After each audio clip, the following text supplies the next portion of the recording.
Designing the StoryBots world was one of the most awesomely fun projects ever.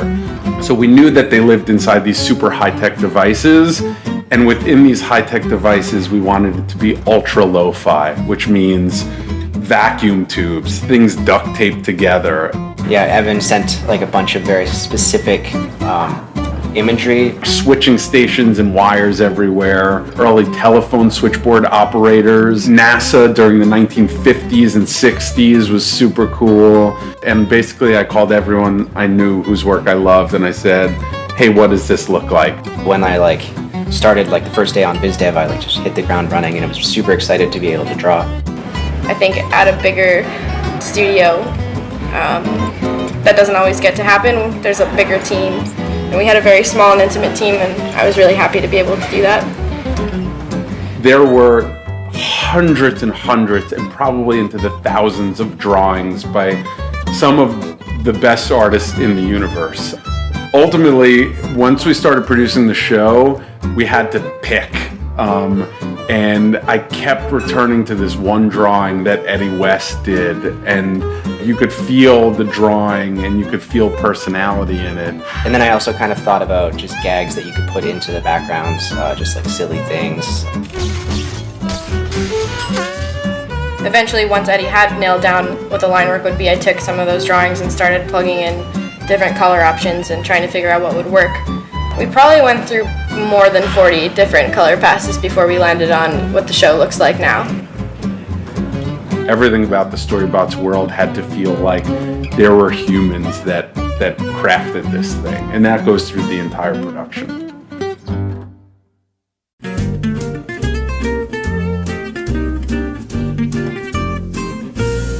So my favorite part of the StoryBots show is that you never know what you're going to get. It may be a puppet, it may be live action, it could be 2D, it could be 3D, it could be all of the above. I love so many different types of art, and I'm inspired by so many different artists, and the beauty of this show is that if there's somebody who does something unique or special, we can work with them to do that within a scene. Yeah, a bunch of different little projects that allowed me to kind of do a lot of different styles and explore a lot of different designs artistically, and yeah, it was nice to have the freedom to explore a lot of different stuff. I feel like that was my favorite part of the whole show process, was just being able to do something different and being able to make things you can touch. It was really fun. There was a real evolution what my perception of those characters were, and so it was a bit more improvisation with those characters, but It was the first project I had, I believe, when I was hired, and Evan said, I want it to be a physical set. I want you to build it out of paper or something. I don't know. The paper stuff, just because it's so lightweight, feels poorly made, and I like that about it. There aren't a lot of TV shows that have that kind of visual flexibility. Most of the time, you know what you're going to get all the time. For us, we get the characters and the stories, but we also get a visual smorgasbord, for lack of a better word.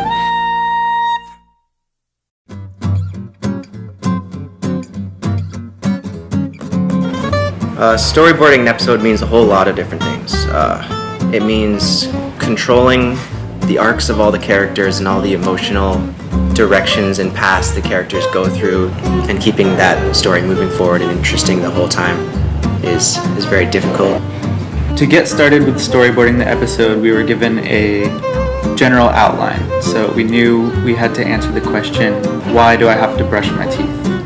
We drew a whole lot of things, and we just kind of decided on what we thought was the funniest and tried to just agree on where to put different things and how to paste different things. After we had decided the full structure of the story, we all split up and we all thumbnailed our sections and did an animatic, which is where you take the storyboard drawings and you edit them into a timed out film, and you add temp sound effects, and we have lots of really bad temp voices, Oh my, what a travesty! And then we just keep refining the animatic until it's time to actually produce and people start doing finished work to it. You basically have to do a little bit of everything in the process of boarding something. You're going to be acting, you're going to be writing, you're going to be pacing things, trying to be funny, trying to be serious, trying to be sad. So there's just a lot of things to think about, but with all of those different elements you can create something very intriguing and inspiring.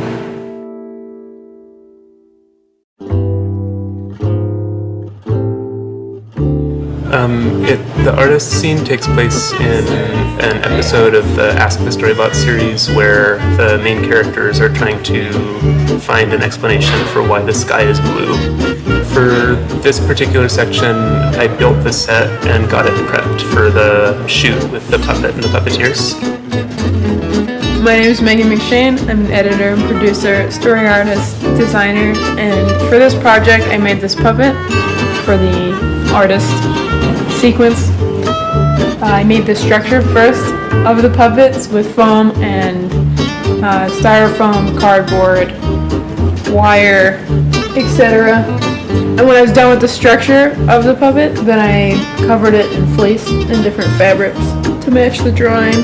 Put yarn on the top for the hair, clay for the eyes, and then you have a puppet.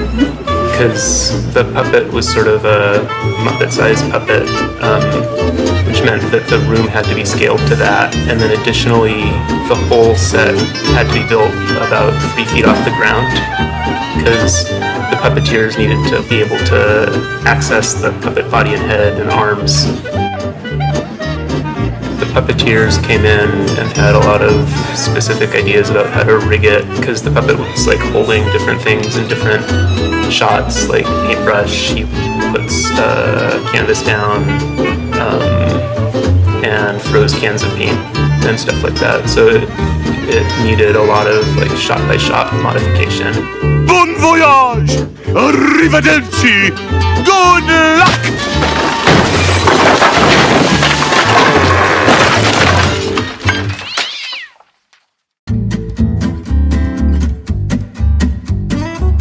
On the episode Why Does Night Happen, I built the stop motion sun that is featured in the episode and animated it, composited it.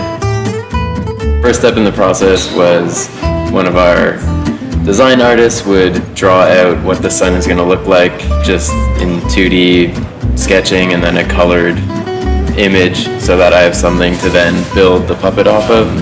I then had just essentially a styrofoam ball that was then attached to various wires, which would let me move the wires a little bit at a time when animating, and that's what makes it move.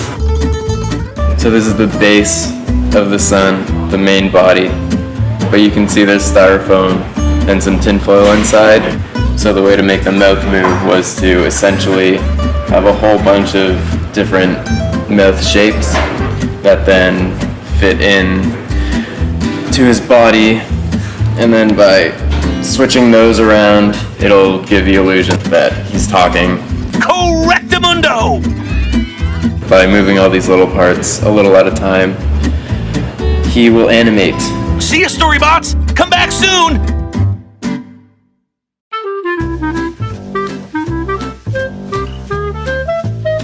So with the Storybots, when you've got characters that are so similar, you need a guide to kind of help show what makes them different. I mean, all of the Storybot shapes are just a very simple half circle with a line in the middle and arms and legs. For the Storybots, they're super simple and you can get a lot of expression out of them. For example, Boop, all he does is say Boop. So he's kind of always looks grumpy. Bo, she's big and feels strong, but also cute and lovable. Beep, she's the one who always plays it safe, so you kind of have it a little bit more even proportions and stuff like that. It's the animator's challenge to try and figure out how to distinguish each one of those into sort of a unique personality. So looking at Bing, he's a really small, hyperactive character, so getting him to move around as much as possible really helps. Whereas if you were to see Bang, he's very slow with the flow, kind of a cool dude, so you want to get a little more follow through with his neck and, you know, a little more, a little hang 10 kind of vibe with him. It's pretty heavy, man.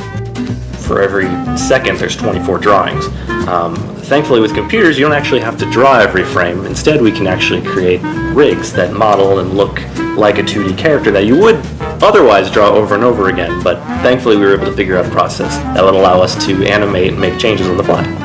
I knew that.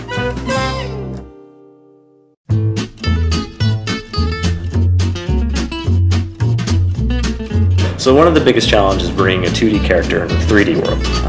There's all sorts of extra things you have to think about. With 2D, you really only have to worry about how they're moving up and down. But with 3D space, I mean, there's all sorts of extra layers and shadows and dimension. We were able to sort of work our way through this entire process and start with storyboards, and then from there you get a layout pass.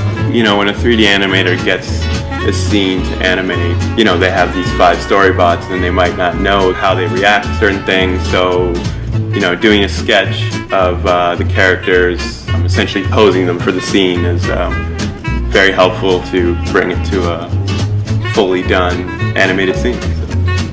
That's kind of like the blocking pass where you don't get too specific at first, but you see what the character can do in the shot, and then you work from there. Once the blocking gets animated, you're not even halfway done yet because you still need to texture it, you need to light it, you need to composite it. Yeah, because like when I'm animating, it's a really ugly model. It doesn't look like the fun clay-like texture that you see on the screen. In CG, you have almost like a puppet in the computer in 3 dimensions, and my job is to make it move its body, move its arm, to express whatever's going on in the shots. With computers these days, anybody can move stuff around, but it takes a special person to really bring that to life. Giving something, you know, reason to move, a purpose, and sort of an intent for every action helps to really give character to characters.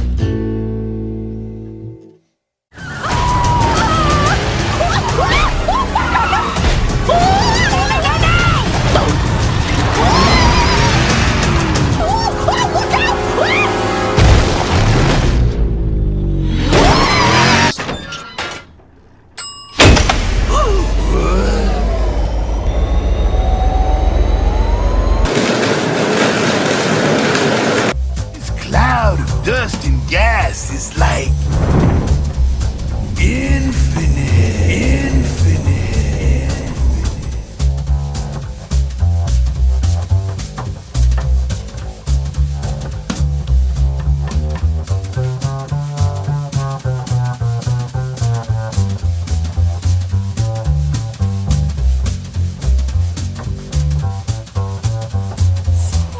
What do you mean by collapse? Like this! I don't like clouds that collapse in on themselves!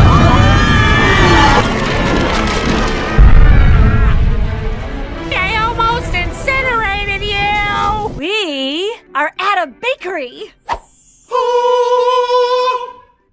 It's a robot and it's nearly complete.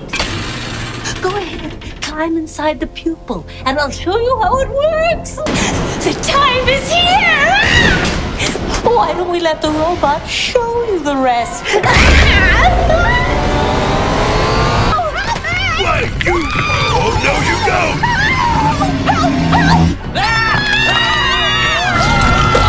And the human body sure is strange. Welcome to the land of the living. Look around, Storybots. Could you imagine living in this unholy, stinking landfill? So this is like where the others live? Halt! Who goes there? Whoa! No! What are you Storybots doing in my web anyway, huh? Hello, Santa! What's going on here? Where is everyone? Shouldn't you be getting ready for Christmas? The second layer of the earth. The crust is at the top, and it's mainly solid rock. Though the motion is slow, gaps can form down.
Hey Evan, how's it going? I thought since I'm working on the rig right now, it's kind of hard to show you what I'm thinking and what I'm doing with it. So the best thing would be to just make this quick video and kind of show you what I'm thinking. And there's still a lot of problems, especially in the deformation areas and just a lot of little display and UI stuff. But overall, this is kind of what I was thinking. So it's pretty straightforward. There's the main control of the root that kind of does this kind of motion. And then we have controls for the legs. And everything has squash and stretch abilities, and I can control how much of a conserving of material there is or isn't at all. And then on top of that, once we stretch this guy, if we go to here and choose leg curve macros, it'll actually give me some extra control that I could really shape the leg exactly how I want it. And as you can see now, some of the deformations are a bit off, so that stuff would be definitely fixed. That's true for all the limbs, for the arms and everything, and they all work in the same way. And they can both work in FK and IK mode. So the arm right now is in FK mode, of course. And then if I want to switch from FK to IK, I just go to here and click this, and now I'm in IK mode. And as you can see, it works pretty well. And again, I can choose these controls, and I can shape the arm exactly how I want it to be shaped. So pretty versatile stuff. And then the arm is here, and then I added some controls to the actual fingers. I noticed that you guys didn't have that in the older guys, but I figured maybe just as a subtle effect, or even if not, it's okay, but just maybe it's good to have the ability, and it would be better than not having it at all.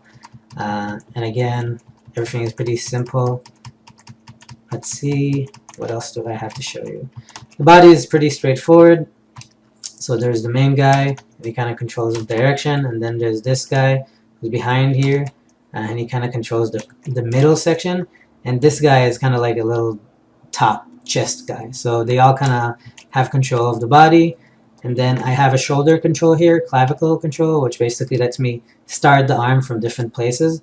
Just because it's so simple, I thought it would be nice to be able to slightly maybe take it up or take it down to make some sort of gestures, or to make nicer line of actions, stuff like that. And then we have the head here, which is I thought would be used basically in two ways. One is raising on the x-axis, which basically opens his mouth up and down like a Muppet. But then on top of that, there's a swivel guy. And if I turn him, he basically gives me a little swivel on the base. So if he said something like, "Rrr," and kind of do that sort of twist, if that makes sense. And then we have the brow controls that are pretty straightforward. We can control them and any axis, do anything with them. and pretty specific stuff. And then I added on top, which is also I noticed didn't exist in the older version, but I figured wouldn't hurt to have maybe just as a really subtle effect. But if I can pick these guys and change sub controls to 1, and then I have these little guys that I can ever so slightly tweak, but like in a really, really tiny way, nothing like major, just like to give it a bit of texture. So something like that. Let's see what else I have. Everything can, of course, scale. The head can scale in different axes, but it can also actually have squash and stretch where it conserves the material. And also the body, of course, has squash and stretch, depending on where we control it from, and it works pretty well. So to give it kind of a loose stop-motion-y feel, I feel like that definitely would help. And then here are the eye controls. And I tried to make them kind of simple to use, but pretty cool effects, you know, like the look, the final look. So I'm trying to maintain that really like graphic feel of like really getting the material being pulled. So as you see, even the eyes on the bottom, on the base, are kind of slightly moving to kind of support the way the eyes are moving. And I can actually make that even more noticeable if you wanted to. It's pretty simple. So pretty good. And then on top of that, I have like a control to scale them up and down for like a certain effect. And then these guys basically let me change it to a blink. As we were talking, and I would like slowly be adding extra shapes, but basically pretty simple controller, just default and blink, and I can of course control each eye independently. Yeah, that's pretty much it. The only stuff that I thought of and I haven't really added was like the opening of these guys, of the shelves. And I know you don't really, I haven't seen it yet, I mean, but open it like on this hinge. But I figured it would be cool to have it just in case something would come up. So something like that, but making it actually work still with like the rest of the stuff. Yeah. And then just all the extra shapes. And of course, starting to work on all the deformations, which are right now very rough, especially like with the arms and stuff like that. So definitely fixing that. But yeah, these are the main things. And so I was thinking I'll send this to you and you'll just give me some feedback and we'll keep going on from there. All right. Thanks a lot, Evan. See you around. I know you don't have time to talk to your plants, so I'm going to talk to them for you. Leper in a tumble dryer. Leper in a tumble dryer. Leper in a tumble dryer. Now he spins round and round. Someone left a laundry basket out. Then he fell back and smashed his head. Someone put the laundry in the tumble dryer. Now he spins round and round. Leper in a tumble dryer. His eczema turns to porridge, and the soap suds fill the screen.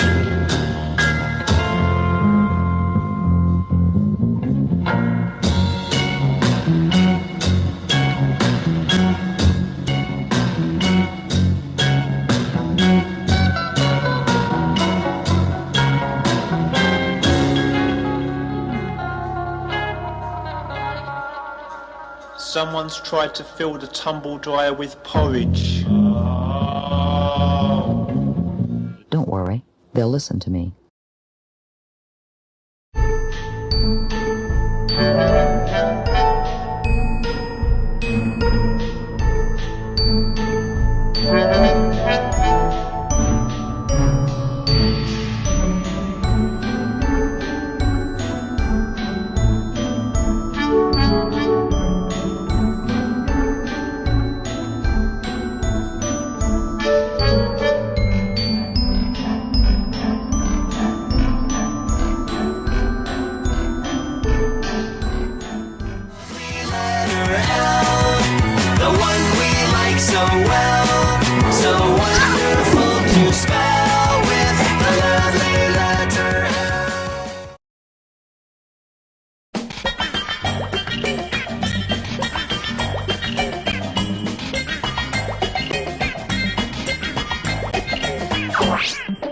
are now entering the zone of the letter Z.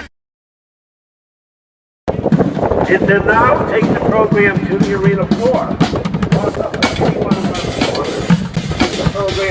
Over 3,000 years ago, as far as we can tell, the first form of money was this little seashell. 200 years later, if you were a shopper, you used metal coins made of bronze or copper.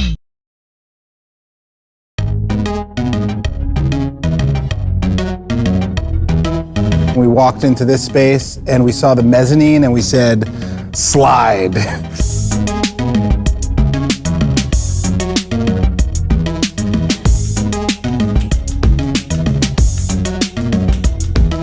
Welcome to JibJab. One of the things that we thought was super cool about the space was as you kind of walk in through the main entrance, you really get a sense for like the scale of the space. There's these beautiful old arch ceilings and it still feels intimate, but you know, you can see out there the big work floor. We've got the company's core values represented in big posters on the walls. The only thing we knew when we walked in was there would be slides down the middle and the values plastered on the walls. The goal as we were looking for new space was how do we get everybody together, one big room, so artists and technologists and marketing people and product people can all interact. So when we walked in here and saw this huge open space, you know, we got excited. The quote wall. We got some great quotes around entertainment, technology, passion, perseverance, all related really to kind of the company's 6 core values. So this is Studio A. This is where we shoot everything. It's kind of funny because there is no Studio B or C. We basically film everything in here. Actors, dancers, and when we moved in, we had it all wired up so you could literally just walk in and flip on the lights. And it's instant studio. This is the puppet room. This is my most favorite room in the studio. And if I could, I would hang out here all the time. We make everything in here. We are a digital studio, but we still love practical stuff. Pretty much anything that's made by hand, there's a magic to it. So we like to make as much by hand as we can. So this is going to be like Santa's workshop. Working at a small studio is really fun because there's sort of always a new project. Stop motion films and also old style miniature special effects photography is really inspiring. Oh, how do you not get inspired? Because it's never the same. That's the inspiration. It's figuring it out. What inspires me, I would say how close we are to lunchtime, the music, what I had for breakfast, the underwear I put on this morning or the previous morning. I don't really have names for things. I just kind of just go with it.